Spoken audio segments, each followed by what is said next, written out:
شربة يا ابو سعيد.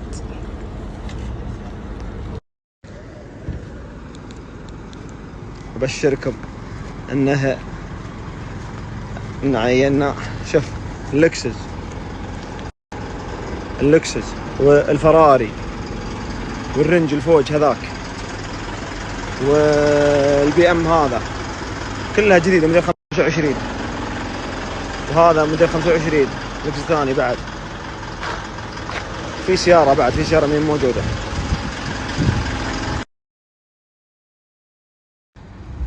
شوي الربع ترى شوف بدون السيارات بدون لوحات، يعني والله لو متأخرين شوي والله قسم انها تروح، والله العظيم ما عاد ترجع. لو متعدية المنفذ الكويتي بس كان راحت، لكن الله اللي يسلم. شوف كلها نازلة لوحاتها وطالعة السيارات.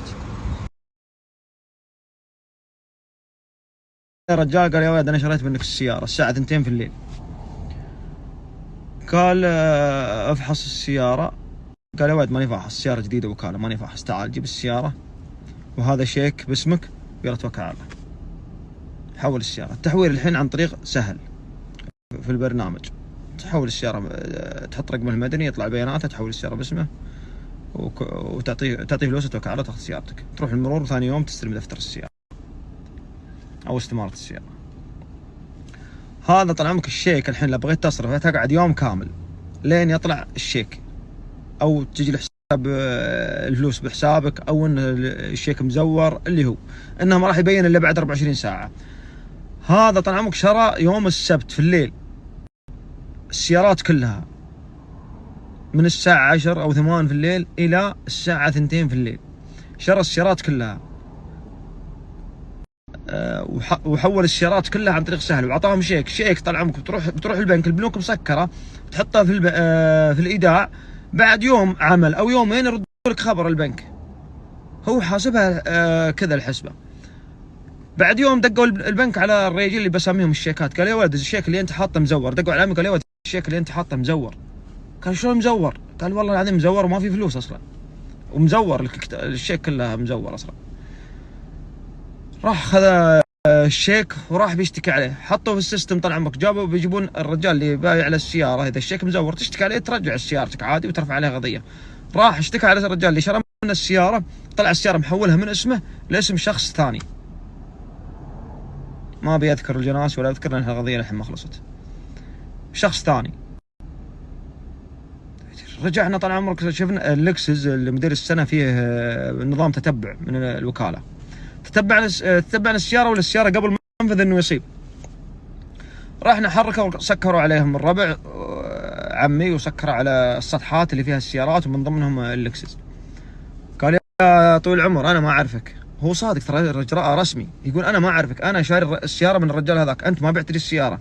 اللي ناصب عليك مثلا حمد، روح لحمد تفاهم وياه، انا ايش دخلني؟ انا امس في الليل شاري السيارة وهذه وصلات وهذا استمارة دفتر السيارة باسمي وكل شيء باسمي، من برنامج سهل ووصل فلوس السيارة وكل شيء.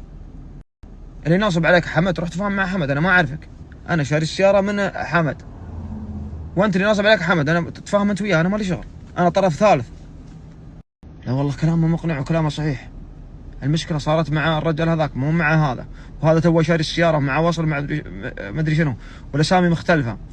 وبشركم الاسم اللي في الشيك غير، والاسم اللي تحولت فيه السيارة غير، واسم الرجال اللي جاء شرى السيارة وكتب لهم الشيك وحول السيارة باساميهم ما يعرفون اسمه، ولا واحد من راعي السيارات يعرف اسمه.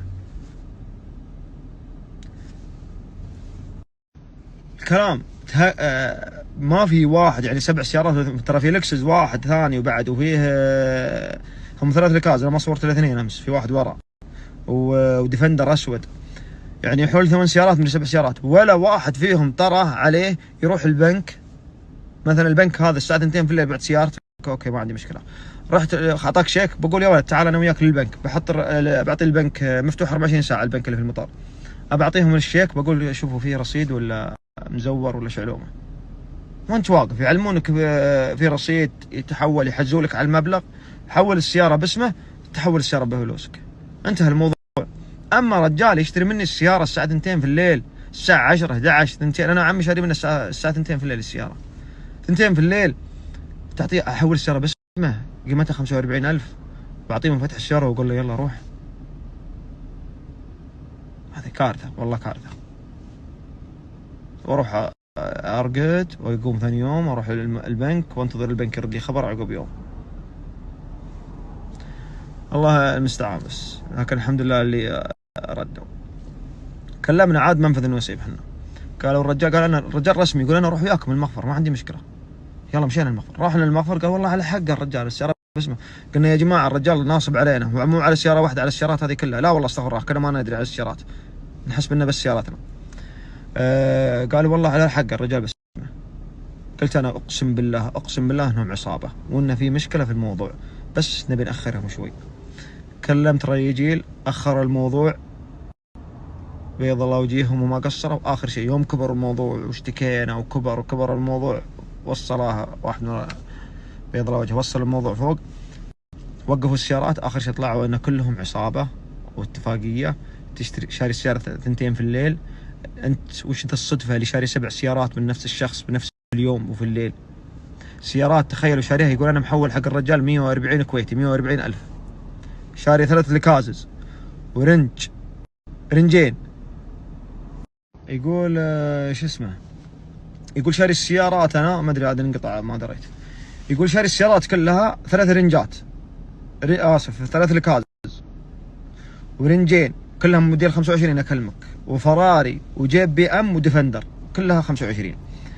شاريها كلها. يقول انا محول حق الرجال اللي واجهنا امس، ما بيقول لكم جنسيته، 3 هم العصابه وهذاك الرابع اللي انحاش او 4. المهم يقول شاري السيارات كلها انا محول له 140,000. شو الصدفه اللي خلتك تشتري السيارات هذه كلها بوقت واحد ومن نفس الرجال؟ ممتاز. 140,000 قيمه الفراري بس الحاله 140,000. انت شلون شريت السيارات هذه قيمتها 500,000؟ شلون شريتها 140,000؟ يدلك ان السيارات كلها مسروقه وفيها عمليه نصب صايره.